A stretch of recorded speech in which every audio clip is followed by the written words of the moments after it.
Boxingego here. If you like this video, make sure you hit the like button and also subscribe to the channel and hit the bell icon on the top of your screen to get notified when the latest new content drops. I was born ready. Fantastico! What up, Fight World? It's your boy Ego, and I'm back with some more boxing. Make sure you guys like and subscribe to the channel. I'm working hard. May 6th, it goes down. A lot of good boxing coming up, and I'm real excited. Definitely got me working hard. Shout out to my dude, Saul Nino Rodriguez. He's newly signed to Mayweather Promotion. In fact, his first fight under the Mayweather Promotions banner and imprint is Friday, February 24th. 20-0, 15 knockouts. He got smoked. Make sure you guys check it out. He's fighting in Temecula, California. Now, you guys seen the title of this video and clicked on it, and I gotta talk about it. So, Ego did some comment creeping, and Canelo posted this fight flyer saying Canelo Chavez, announcing that it was going to be at the T-Mobile Arena. Hashtag Team Canelo, hashtag Canelo Chavez, right? But if you see at the bottom, Canelo's promoter, Oscar de la Hoya, he says a quick comment, he commented on it, and says guaranteed war, exclamation point. Hashtag Canelo KO. So to me, it sounds like he's implying it's going to be a war, which I agree with that. I think this is a tough fight for both guys. And he's also suggesting that his fighter, Canelo, will knock out Chavez Jr. And I want to talk about that and the idea of that, because I understand De La Hoya is a promoter. He's no longer a fighter. So it's his job to build up and pump up his fighter. I get that. But there's a difference between promoting someone and saying what you don't believe. So, I mean, it's not out of the question that he gets a knockout. I just have a hard time seeing it. Besides, you also have other people like Felix Tito Trinidad of Puerto Rico, who has no real ties or affiliation to Canelo that I know of. He said the same thing, did a video about it. So I want to talk about that idea of Canelo knocking out Chavez Jr. And in my opinion, I have a hard time seeing Canelo move up over 10 pounds, fighting Chavez Jr.'s big ass and knocking him out. He can win. I think Canelo is the superior in terms of technique, ability, and skill, but I just don't see a knockout. I just really don't. I mean, possibly to the body if I think the way, if Chavez Jr. doesn't come in shape, then there's a chance. Like if he's like completely drained and tapped and 164.5 is just something his body rejects, then I could see it possibly. But if he makes weight, I don't see it. I just really don't see it. Canelo has power, but you guys have to keep in mind, Canelo's coming off an injury. He has good hand speed, slow feet, but he's fighting a guy who's probably going to rehydrate more than him. Right? Guy who's pretty damn big, and that's Canelo. And we've seen Sergio Martinez, who he has hand speed. Has better legs to me than Canelo. Canelo's feet are slow, right? He gets creative. He hits you kind of awkwardly.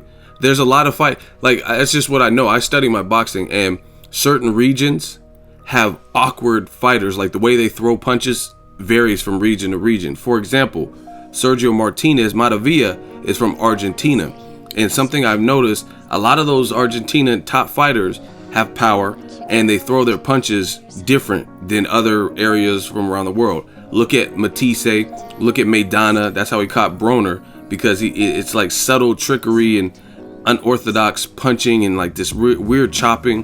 You look at Diego Chavez even in the Keith Thurman fight or Tim Bradley fight, and then also Sergio Martinez. So I think Sergio is extremely creative when it comes to how he throws his punches. He has speed just like Canelo, and he has better footwork than Canelo. And we've seen what he did to Paul Williams. Like they had a war in the first fight. Second fight, laid him out. Like it was bad, it was ugly. And Paul Williams, the Punisher, is one of my favorites at that time, right? And I still fuck with Paul Williams. Pause. But I just don't see it. I think, and Sergio Martinez had more time to acclimate to 160. He wasn't the biggest middleweight, but he had middleweight fights. He had fought Darren Barker, stopped him, Matthew Macklins, and stuff like that. So I really don't see a stoppage from Canelo. I don't see him stopping what I consider to be the bigger man. But he can win, but it's a far cry from like this picture you guys see, Amir Khan. Amir Khan was a guy who had trouble getting through certain opponents with power in lighter divisions, 135, 140. Bradis Prescott got hurt at a catch weight and dropped by Julio Diaz, a career lightweight. And then he got knocked out by Danny Garcia within the 4th round, got dropped a bunch of times. And Danny Garcia, at that time, didn't have all the experience that he has today. Like, he fought Eric Morales and stuff like that. But that's just kind of my opinion on it. I think people are sleeping on and banking on the fact that Chavez Jr. has failed in the past to be consistent with his training and discipline. But I don't really think you should do that to anybody. You shouldn't look at their worst performance and say, oh, this is what they're about. Now, it's one thing if they consistently put on bad performance and it's just like, okay, this person is a shell of their former self. But I don't know. That's like if Andre Ward went into the Kovalev fight thinking, oh, this guy is sweet, he's soft because he didn't look great versus Chilemba. Look at how he looked versus Ward. You know what I mean?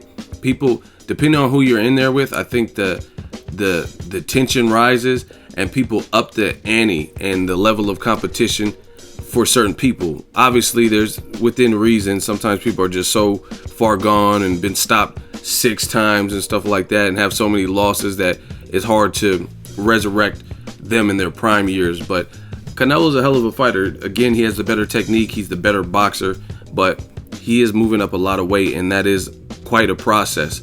So I really don't agree with Tito Trinidad and De La Hoya saying he's going to get a stoppage. But I'm a fair boxing critic. I have nothing against Canelo. If he goes in there and stops a guy who's as big as Chavez Jr., who's been stopped once by Fonfara at light heavyweight, and he does it under light heavyweight, I mean, the dude he's as advertised. There's nothing you could really say. But to me, I see it being a very difficult fight. I see it being a tough fight. I liked the work Canelo did versus Liam Smith. He had some very beautiful sequences, but if you watch that fight closely, Liam Smith was able to tag Canelo. His defense is not as pristine as Pernell Whitaker or a Floyd Mayweather. Obviously, it's better than Chavez Jr.'s defense, but this could be just like De La Hoya is claiming, a guaranteed war. And sometimes when you have a war with 2 guys who are strong, sometimes the bigger man prevails. Again, this is not a fight prediction. I might pick Canelo, I might pick Chavez Jr., I'm not sure, but from all angles, I see this being a tough fight, and it's mainly because of the weight. If Canelo was naturally Chavez Jr. size, I would easily favor him just because he has the better technique and they're equal size. But since he's giving up so much weight or coming up so much weight, that makes this extremely interesting because Chavez Jr., he's a tough son of a bitch. And again, I don't really believe in banking on the fact that, oh, maybe he's well past it or he's going to be lazy in this training camp. So I hope Canelo is gearing up for a tough fight and it's the best from both fighters. Julio, the other thing that's good for Julio Cesar Chavez is it looks like he's taking it serious and he's preparing the appropriate way. I did a video the other day. He's keeping his weight down. Like, you look at this picture. I mean, he's still big. Look at his back. I mean, but he's exercising. This is 19 hours ago, and he's keeping his weight down. And I'm telling you, that Mexican pride is a motherfucker. And I really believe that Chavez Jr. knows this is his second chance that some people don't get, right? You came up short with Maravilla. Now your brother lost to his brother. You know what I mean? The Alvarez Chavez family have already fought. The brothers have fought. Now this is your chance to get one back for the Chavez family. So I really do think he's going to be taking it serious in training. Fuck what happened in the Sergio Martinez fight, smoking weed and stuff like that. He didn't. I don't think he had a kid at that time. He has a kid now, and maybe he's learned. But again, he's a wild card, so maybe all of this that I think is not going to be the case. Oh, he's doing the Floyd Mayweather with the money. See, and the other thing I like about Chavez Jr. is he really didn't have to fight Chavez or Canelo. He didn't have to fight him. You know what I mean? But he clearly wanted to fight him because he already has money. This is before the fight. He already had money. And he gave into every Canelo demand. So I got to respect that in this age of boxing. Somebody who's just wants to scrap for whatever reason, whether he comes up short or not. If he wins, obviously, that's great for his career. But even if he comes up short, I mean, at least he did it he pulled no punches and he tried and went for it. So it should be a good fight. May 6th, I'm looking for some action. I like Chavez Jr. keeping his weight down. I just really don't see, with everything on the line, the size jump for Canelo, I don't see him knocking out Chavez Jr. But again, if this man goes in there and makes it look like easy work, and like, let's say Chavez Jr., this is the only clause that I have. If Chavez Jr. doesn't noticeably look like skeletal at the weigh-in to the point where he looks like he didn't do what he was supposed to be doing. Like, for example, I told you guys, and see, you guys get mad at me, and then when I say I told you, you get mad at me for that, but you don't listen. I told you in the Miguel Cotto fight versus Daniel Gill, the video is still up. They did the weigh-in. Cotto sucked Daniel Gill down. Pause. He sucked him down to an uncomfortable weight. Daniel Gill has a good, nice size frame, and he probably already had to kill himself to make just the regular 160. Cotto sucked him down to like 157, came in extremely light, like 3 pounds under, 153, 154.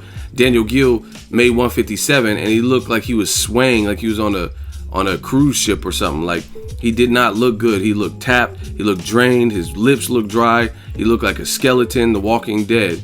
Cause this is Thriller. Thriller. He didn't look good. He looked like gaunt. And I tried telling you guys, and I did the video. Again, you guys can look up the timestamps. The video is still up. And I told you he did not look good at the weigh-in. And then what happened the next day? He got smoked and knocked out by Cotto, which maybe that could have happened, but he clearly gave it all away on the scale. Like, I don't think he would have beat Cotto anyway, but I think he could have probably been a tad more competitive than that. You know what I'm saying? So as long as Chavez does what he's doing, like right here in this picture, and maintains a certain threshold and doesn't go over that and makes weight as comfortable as possible, then I see it being a very tough fight. So that's my thoughts. I'll try to do 7 reasons. Let me know if you think Chavez Jr. is getting knocked out. I can't see it. I can't see him getting knocked out by Canelo, giving up that much weight without acclimating and coming off a hand injury. Chavez is tough. He's a big dude too. So anyway, props to Canelo if he does knock out Chavez Jr. You guys let me know what you think. Make sure you share the video, like the video as always. Hate, comment, and subscribe. Till next video is Ego signing off.